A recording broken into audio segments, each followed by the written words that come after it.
Yamoussoukro, au cœur du pays baoulé, méconnaissable ces derniers jours. 292 personnes interpellées ce week-end de Pascal par la gendarmerie nationale de Côte d'Ivoire pour avoir tenté de regagner des villes de l'intérieur du pays par des voies clandestines. Et puis dans la ville d'Odiéné, le secteur informel en souffrance depuis 2 semaines à cause de la crise sanitaire. Nous y reviendrons. Et voilà pour les titres. Madame, Monsieur, très heureuse de vous retrouver.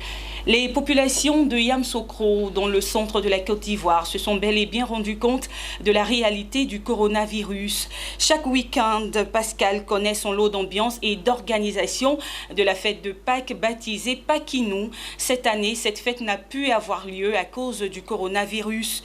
Yamoussoukro, au cœur du pays baoulé, était méconnaissable ces derniers jours. Tous les événements prévus ont été purement et simplement annulés. Le reportage de Charles Kouakou et Pierre Tebeu.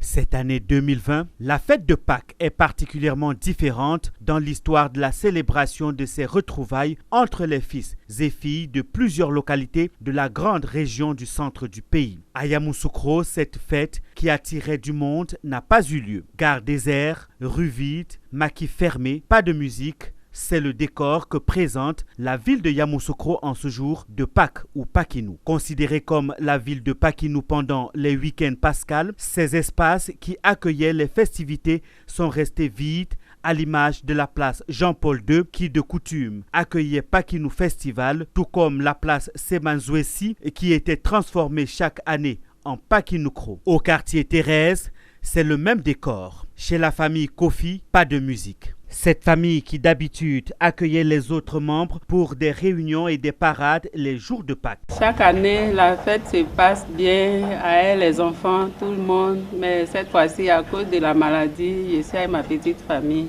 Toujours au quartier Thérèse, nous apercevons le jeune Conan qui joue de la musique dans la rue. Sa façon confinée à lui de célébrer la Pâques.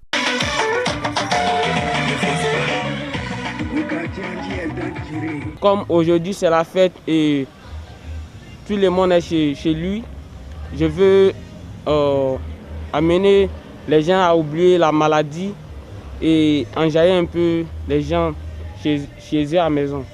Et je donne souvent les conseils à ne pas tousser à l'air libre et laver régulièrement les mains et suivre les conseils qui sont prédigés à la télé et aussi à ne pas sortir de chez soi. Au quartier Kokrenou, chez la famille Kwame, le décor est un peu plus gai.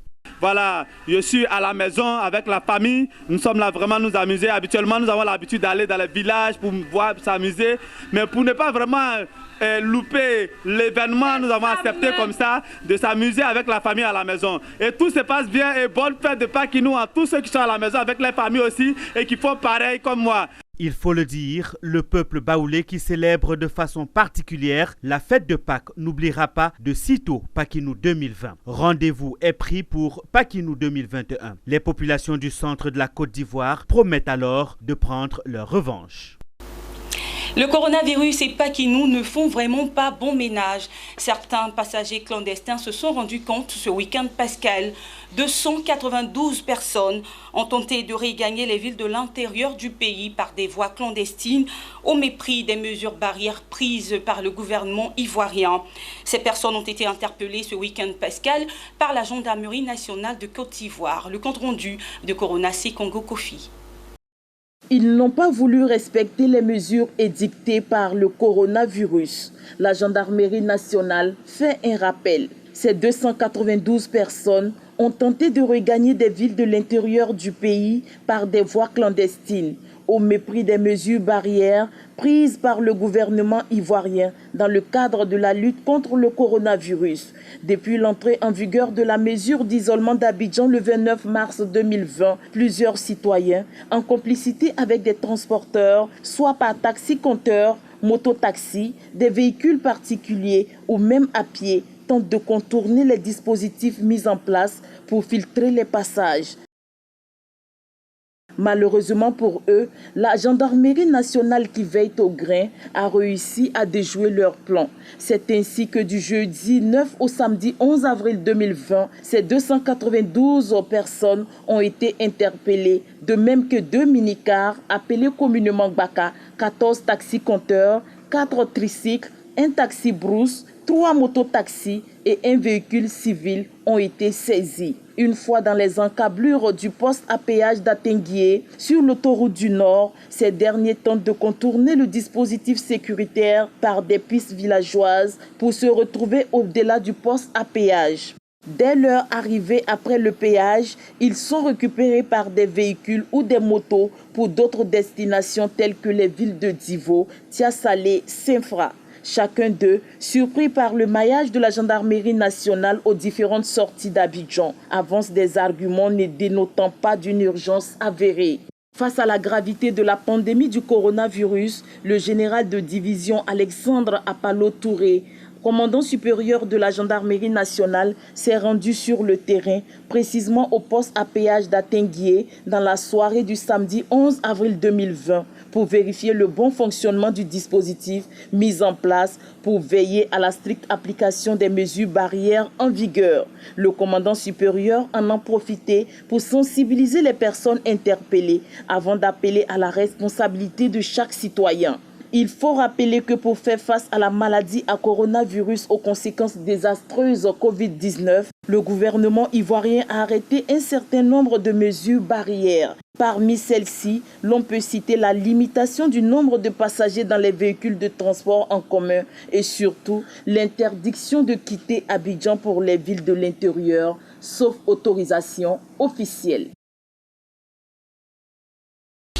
Depuis le début de cette crise sanitaire, le gouvernement ivoirien ne cesse de faire l'état des lieux de l'évolution de cette pandémie aux différentes populations, mais aussi l'avancée des mesures barrières afin d'éviter sa propagation. Notre équipe de reportage a pris part au point de presse de ce mardi. Suivant. Je dis que le bilan du couvre-feu en termes de respect est globalement satisfaisant au plan national. C'est vrai que nous sommes à plus de 700 personnes interpellées, mais en réalité, 700 personnes sur combien de millions, c'est vraiment bon à prendre.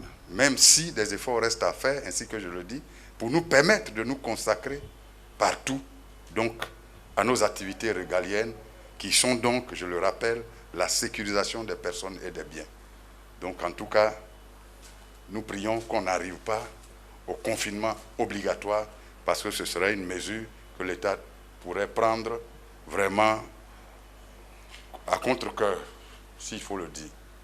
Cette phase est plus rapide dans notre pays comparativement à certains pays voisins. Le non-respect des directives ou le déni de la maladie pourrait l'expliquer. Nous devons agir urgemment également parce que les mesures barrières sont efficaces. Dans ce contexte où la plupart des équipements et intrants stratégiques pour la prise en charge ne sont pas disponibles localement, de plus, la demande est très forte au niveau mondial, car la plupart des pays sont touchés ou affectés. Ces mesures sont certes contraignantes, mais réalisables et indispensables pour rompre la chaîne de contamination. Ces fonds qui vont être mis en place vont permettre à tous ceux, après avoir bien sûr justifié, à tous ceux qui avaient prévu des spectacles, et ils pourront donc se référer à ces fonds pour qu'on puisse justement les dédommager. Concernant la question des 500 millions, qui, bien entendu, lorsqu'on regarde le nombre d'artistes qui existent, bien sûr, en Côte d'Ivoire, c'est évident que 500 millions ne représentent pas grand-chose. Mais n'oubliez pas non plus que tous les artistes ne sont pas inscrits au Burida. Il s'agit, dans ce cas précis, pour les 500 millions, de ceux qui sont inscrits au Burida. Et c'est le Burida qui a élaboré la clé de répartition qui a permis de soutenir ces quelques artistes qui sont bien sûr membres du Burida. Voilà, donc effectivement 500 millions, c'est peut-être pas grand-chose quand on regarde le nombre, mais je dois vous dire que 500 millions, vaut mieux ça que rien du tout, parce que ce partage, cette clé de répartition a permis de soulager de nombreux souscripteurs au Burida. Activité en berne, isolement d'Abidjan, la capitale économique, commerce fermé, population commençant à manquer de liquidités. Bref, les conséquences du Covid-19 se font très durement ressenties dans la ville d'Odiéné, surtout dans le secteur informel qui est depuis 2 semaines en souffrance. Les acteurs disent avoir de plus en plus mal à survenir aux besoins de leurs différentes familles. Le point avec Touré Labas. Les impacts du confinement d'Abidjan, la capitale économique, sont présentement ressentis par les populations du Kabadougou. À l'image de la boucherie ici au grand marché de Diéné, tout le secteur informel est présentement au rouge. Et Abou Diallo ne dira pas le contraire. On travaille la nuit, les braiseries de viande, les restaurants, tout est fermé. Donc nous, on ne sait même pas comment on va faire. Regarde si ça ne va pas. On ne va même pas vous mentir. Voilà. Voilà. Le montant, c'est le même.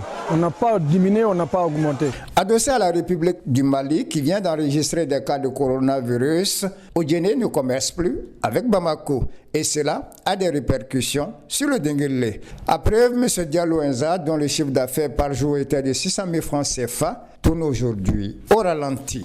Au niveau de notre magasin à Odiéné, les affaires sont au plus bas niveau. Bon, avant la crise, on vendait de l'arachide pour vendre 10 sacs ou 5 sacs. Mais maintenant, on n'arrive même pas à écouler un sac. Ça se vend en détail même parce que les acheteurs ne viennent plus. Voilà, les sacs de Placali, ça c'est mais ça vient de Man et de Biancouma. Bon, on écoule ça au Mali. On envoie ça au Mali, mais les frontières sont bloquées. Donc les sacs là sont stockés là. Bon, ça risque de pourrir même, en fait, parce qu'il n'y a pas de camion pour envoyer. Au niveau des compagnies de transport, il y a au Diéné Abidjan, la situation n'est guère luisante. À en croire Koué Marcel, chef de gare, sa structure qui vient de mettre 18 agents au chômage partiel est à 2 millions de pertes par jour. Avec les 50 personnes, on ne pourra pas, si on enlève le carburant, tout ça là, on ne pourra pas faire les entretiens de cars. Ça ne va pas donner, donc on a préféré arrêter. On était à 4 départs par jour, avant le confinement. Bon, 2 millions et quelques par jour. La suspension des activités des transports terrestres et aériens à destination de Diéné est amèrement ressentie dans les assiettes des chauffeurs de taxis communaux. Présentement, nous sommes paralysés. On n'a pas de moyens. L'avion, la réponse sont fermées. Les cars ne viennent plus d'Abidjan. Donc la population est paralysée. Chacun reste chez lui. Les activités sont bloquées. Donc vous voyez notre marché. Il n'y a rien dedans. Toutes les administrations, les gars vont un dans le travail. On peut pas, les gens ne peuvent pas se regrouper. Donc présentement, on a la mal aujourd'hui pour vivre dans notre activité. C'est trop full quoi. Ça ne va pas. Tu ne peux pas prendre un taxi, 2 personnes. Les gens ont peur de s'approcher. Si on te dit non, il faut rester à 1 mètre de ton prochaine. Taxi, dedans taxi même, ça fait combien de personnes? Ça ne doit pas être 2 personnes. Moi, depuis le matin, un seul client. Aujourd'hui, à l'air où je parle là, de matin jusqu'à l'air là, un seul client. Donc, comme ça, là, ça ne nous arrange pas. Vraiment, on demande aide à nos dirigeants, à nos patrons. Il faut qu'ils nous fassent quelque chose. Sinon, présentement, ça ne va pas. Le seul secteur ayant présentement pignon sur rue est celui de l'hydrocarbure. Bon, la première des choses que je voudrais vous dire, on est ravitaillé régulièrement. Nous ne sommes pas du tout en rupture. Maintenant, la population sort très tôt le matin. Après le coup-feu, ils chantent. Mais au plus tard, 11h midi, toute la population revient. Ça a baissé. Ça, je peux vous dire, là, on a perdu la moitié. Parce que personne ne sort, il n'y a plus d'activité. Donc, si je prends par exemple, si on faisait 500 minutes, on fait la moitié. C'est un exemple que je donne comme ça. Voilà. Ça joue beaucoup sur le rendement de la station. Voilà. Oui, le personnel est obligé de travailler parce qu'on doit être disponible pour la population. Donc, le personnel est là. Voilà. Et aucun secteur n'est épargné par les conséquences économiques et sanitaires du Covid-19. La filière café-cacao n'est pas en reste dans la boucle du cacao. La coopérative Ecamom était récemment en tournée de sensibilisation sur les mesures barrières. Occasion pour les responsables de Ecamom de distribuer aux producteurs membres de Kradji et Sokora des kits sanitaires pour barrer la route au coronavirus dans le département de Meyagui. Daniel Kodjo. Aujourd'hui, nous sommes venus vers vous pour vous parler de cette maladie. Malgré la pluie, l'équipe de l'entreprise coopérative des agriculteurs modernes de Meyagui et Kamom est sur le terrain pour sensibiliser les agriculteurs sur les gestes barrières à respecter pour freiner l'avancée du Covid-19. Démonstration du port de masques et du lavage des mains au cœur de cette sensibilisation. Dans ce village de Kragui, dans la localité de Meyagui, des centaines de kits composés essentiellement de seaux, gants, gel hydroalcoolique et de cache-nez sont remis aux producteurs. Après Kragui, direction le village de Sokura, autre décor, même message. En plus des dons d'une valeur de 5 millions de francs CFA, les messages de sensibilisation sont véhiculés aussi en langue locale pour toucher efficacement les producteurs. On veut que nos producteurs soient en bonne santé. Parce que si tu n'as pas la santé, tu ne peux pas travailler. Si cette pandémie-là arrive au niveau des producteurs, ils ne pourront plus travailler pour nous fournir le cacao que nous avons besoin pour exporter. Donc nous avons besoin d'eux en bonne santé, c'est pourquoi nous sommes là pour les sensibiliser. Il s'agit de leur santé et de leur protection. Donc au-delà des producteurs de Kamom, nous sensibilisons nos localités dans lesquelles nos producteurs sont, au fin de respecter les dispositions prises par le gouvernement de la Côte d'Ivoire. Elle est d'actualité, nous tous nous suivons la télé, nous voyons les informations qui se passent dans le monde. Là où le virus, la pandémie même a commencé, on voit sur les réseaux sociaux, à la télé, comment ces personnes-là, les mesures qu'ils ont mises en place pour pouvoir sortir progressivement de cette pandémie-là. Ils nous ont dit de teigner dans les coudes, que de ne plus se saluer, que de ne plus faire des accolades. Comment on doit laver les mains avec les gels, chaque fois régulièrement, on doit laver les mains. Quand tu sors dehors, tu viens avant de rentrer chez toi, il faut laver bien ta main d'abord avant de... Cette opération de sensibilisation de l'entreprise coopérative des agriculteurs modernes de Meyagui et Kamom concerne 3465 producteurs. Ils ont pour mission de répercuter ces informations auprès de leurs familles et de leur entourage pour faire de Meyagui une zone barrière à la maladie à coronavirus. En image à présent, le président français Emmanuel Macron a appelé à l'annulation massive de dettes africaines dans son discours du 13 avril dernier. Nous devons savoir aider nos voisins d'Afrique sur le plan économique en annulant massivement leurs dettes, a-t-il déclaré. Se rangeant derrière le plaidoyer de son homologue sénégalais Macky Sall, publié la semaine dernière, Emmanuel Macron déclare être en discussion avec l'OMS pour une prochaine initiative pour l'Afrique. Et puis, le conseil d'administration du Fonds monétaire international a approuvé le 13 avril un allègement immédiat du service de la dette pour 25 pays, dont 19 pays africains, au titre du Fonds fiduciaire réaménagé d'assistance et de riposte aux catastrophes, dans le cadre des mesures que le fonds prend pour aider les pays membres face à ces conséquences dues à la pandémie du Covid-19. Le FMI fait par ailleurs savoir que le fonds fiduciaire ARC peut actuellement fournir un allègement au service de la dette sous forme de dons à hauteur d'environ 500 millions de dollars. Et c'est la fin de notre journal. Merci de l'avoir suivi. Au revoir.